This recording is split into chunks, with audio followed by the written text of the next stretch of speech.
Getting close to a road, which I guess means I'm close to the dam, the shelter. But look at this. That's neat. That's neat little tree roots going on. That's cool. I haven't really seen something like that. That's pretty neat.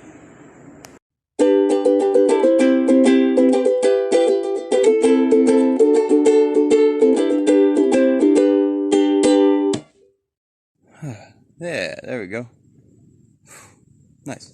I don't know what I thought the camera quality looked good there for it. I was like, oh wait, that looks better than I think it normally looks. But I don't every time I'm talking I always have my head down because there's so much to trip on.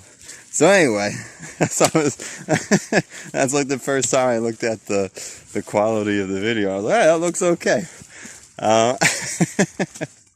Yeah, 20, I don't know how far I'm in. How far in am I?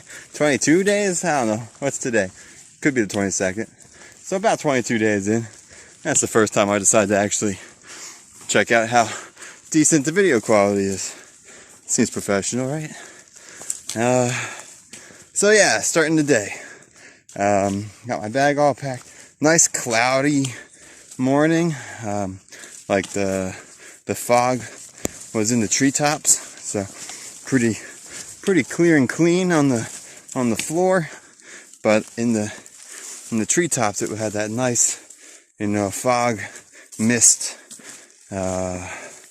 look to it. I really enjoy that look, and so far I've only been able to hike in it one time, but I hear the Smokies are very wet, so I think I'll be able to get more of that when I'm in there. So yeah, last night, I heard some animals around the 10, I don't know, 2 a.m., whatever, sometime middle of the night. I turned my phone off to save battery, so I don't know what time it was. But yeah, so luckily it was just the two of us, Indy and me. And so, I don't know, I was waiting because I don't want to wake people up when I'm yelling to scare animals away, but it sounded like there was two animals of decent size roaming between the tents or something kind of close to that. So then I just said like, hey, and then Indy wakes up and she's like, what's going on? I was like, animals. And then I say, hey, and I clap, and I don't hear any animals scurry off, but I stop hearing any footprints or foot. No, you don't hear a footprint. You can see a footprint. So what am I hearing? Footsteps. There we go. So I don't hear any more footsteps, and so that's so anyway. Then now that I'm awake, I'm like, oh, you know what? I kind of have to pee. So I was like, I'll just get out of the tent. Normally I hold it until morning, but now there's animals, so I'm gonna get out and pee, and I'll check and scare off anything that's out there. So I have my headlamp and look around, and there's I see no eyes. I'm looking for those shiny dots in the dark, and I don't see those. And but I decide I'm gonna pee around my tent. I don't know. I gotta look up if that's a thing, but I feel like that's a good idea for warding off stuff. Just the whole idea of marking territory with pee seems valid. Yeah, if that's a really stupid thing to do, let me know in the comments. Because that's just, random thought.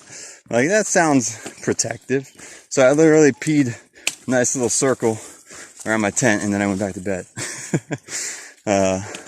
And then what's interesting though is in the morning I had the trekking poles in the Indy's trekking poles were in the shelter, and they were just like this. They were put down at the edge of the shelter just together like these are, but then in the morning they were way farther into the shelter and completely separate by several feet. So something, I guess, went into the shelter and in the process moved the sticks around. So I think that there was some activity around the tents, but luckily the food bag was fine. Both of our food bags are fine, and I covered I covered my food bag in chili powder again because I had a terrible hang because I couldn't find a good tree, and then it was getting dark, so I said F that and just made a really bad bear hang. I mean, it's off the ground, but it was next to the tree trunk, so you don't want that. It was high enough, but not far enough to the side. So anyway, did that, and I covered it in chili powder, and everything was fine with my bag. That's good. And I covered my tent in chili powder, trying to ward off anything that's interested. That's the secret. Pea and chili powder. You put that together, you got yourself some animal repellent. Do not quote me on that. I haven't seen one of these yet. I don't know how he's doing. It's a centipede. I've only seen a bunch of millipedes. You can tell the difference because... Oh no! Sorry, it's difficult with a very heavy backpack. Hold on, I'm sorry, video's terrible. Here you go. Yeah. If you don't know, this centipede has the legs very wide and out to the side, and the millipede has them like directly underneath. So that's why this one's a centipede. And millipedes, I think, are like never scary. But centipedes are sometimes poisonous. That one looks fine. I don't know if he's okay though, because I touched him and he didn't really move. He moves a little bit, but he's got some ants around him and he's not moving a lot. So I don't know if he's playing dead or if he's about to be dead. He's one of those though. That's nature. The cycle of life, or the circle of life. There we go. That's the correct phrasing. Whoa. Can you see how big this tree is? Oh man. That was a massive fall. Whoa. Wow. It was right on the trail. You can see the roots there. That's the base. And then boom. Boom. Here we have, we're getting closer. I don't know, a few miles. I don't know. My guess is probably 2 miles from Fontana Dam. But this is a really nice little camp area. Really flat, open space. You can probably fit something up there. And then you're just next to this water source. So just a nice little spot for camping on the way to Fontana Dam. Oh yeah, I have forgot to tell you guys about my knee. It's feeling better today. It's still there, it's still sore. Oh, and something I didn't tell you, I don't think I said anything, was I was making a clicky feeling. Not a sound, but when I'm going uphill, especially when it's steep, it was, you could feel like a clicking or a twitching or I don't know, something. With one of the tendons in the knees, or it's just like, I don't know, it's probably getting way too tight. That's probably what it was, but that's a worrying feeling, because I'm not familiar with that one, and I don't quite know what it means, but I think it means it needs rest. So there's been a little bit of some steepness today, but not too much. So anywho, the knee is doing better. I did a lot of things. Let's see, there was a guy on the trail. I mentioned something about drinking turmeric for like my knee for anti-inflammation for the whole body, but mostly try to reduce that inflammation in my knee. And he's like, oh, I use like this recovery powder, and it's like this blue raspberry powder, which I probably wouldn't drink normally. It's probably got a lot of crap in it, but I'm doing anything. And if this random guy tells me this will help your knee, I'm gonna take it. That's what happens when you're injured and you don't want to be injured. You do whatever is presented. So I'm drinking this really unnatural blue raspberry drink. He gave me five servings. He says he drinks it at the end of the day. So now I have 5 days worth of this powder. Really nice guy. I've met so many nice people. It's fantastic. Really, really so great. And so anyway, what else? There is, oh yeah, so I did the turmeric and ginger because I haven't done the research, but I heard you need to put some kind of activator into your turmeric so that you can process it better, or it has more impact. If you put like black pepper or cayenne pepper or ginger into your turmeric when you drink it. So anyway, I make that, and then I did the powder, did the turmeric, and I did massage. I have Tiger Balm, and I did I'm gonna start doing a better massage. I was doing like kind of light massage. Last night I did more of a sports massage on myself. I don't know if I've ever said it on here, but I'm actually a trained massage therapist, so maybe I'll give you guys a tutorial video or something about how to take care of yourself when hiking. And then last but not least, I took some ibuprofen. I didn't even pack any ibuprofen. Everyone tells you to, but I really didn't want to take it. So I was like, I'm not even giving myself the option.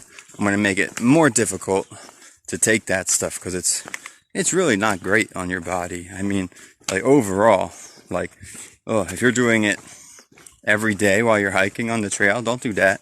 It's really hard on the liver, super duper hard on the liver, and your liver is what processes everything. It processes everything.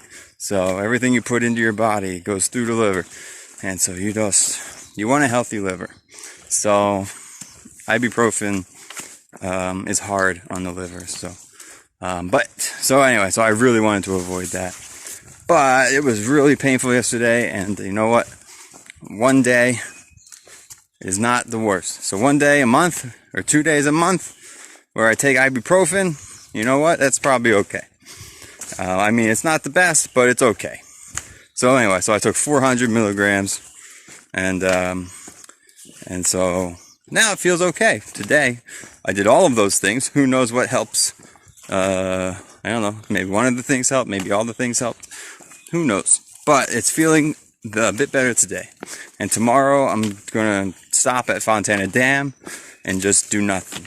And it's supposed to be like, even though the whole village is shut down, that literally, I think someone told me there's like one convenience store that is still open. And I don't know why or how they're open, but like there can't be that many people to service. I mean, there's normally hotels and everything up there, but they're all done.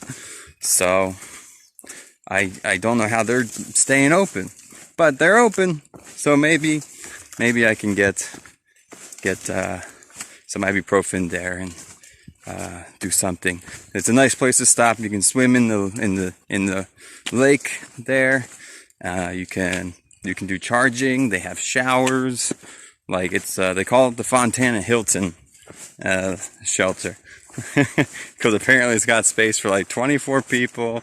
It's very big. It's got the showers. It's got a lot of niceties there compared to other shelters.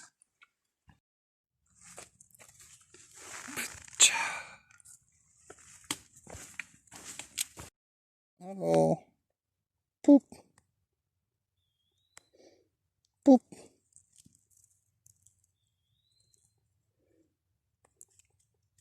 Poop.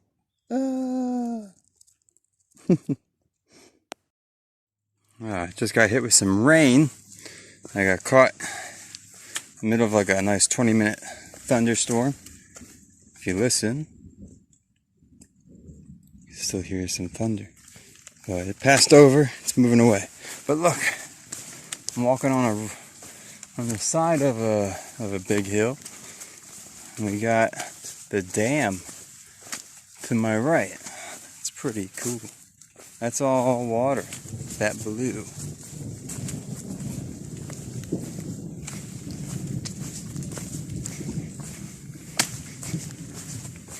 This might be a good spot to see it.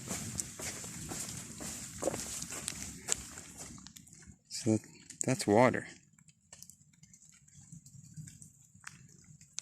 Kind of see out there some mountains and hills. Way off in the background you can see a shadow at the top of the trees. But that blue, that's all water.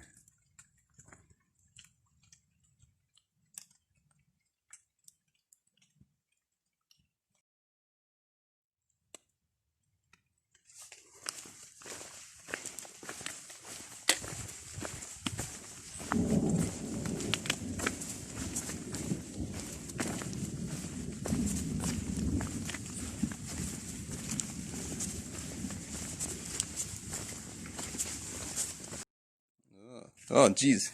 Yeah, now he's a lot more active towards people coming to him. Oof. There's a snake here at the shelter. And we think he might be venomous. So we threw some rocks at him earlier to try to get him to leave. But now he is much more aware of people. And he's much more scared of us. I don't know, it's probably a very bad thing. Before he was just chilling and not doing anything, but he started coming out. So we were hoping to shoo him into just down the hill. Thought that's where he wanted to go, but he wasn't budging. So I'll see what happens with that guy. I'm looking forward to it now. Here's the rest. Here's the nice shelter called the Fontana Hilton. Really great shelter, and up the road there's restrooms with showers. Nice. So this is the Fontana Dam, view from the observatory. Boom.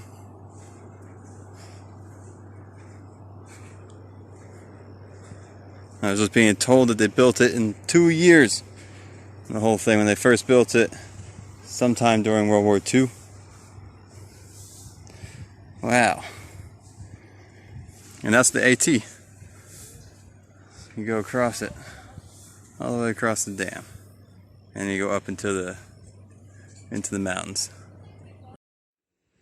Whew. Here's another view of the dam.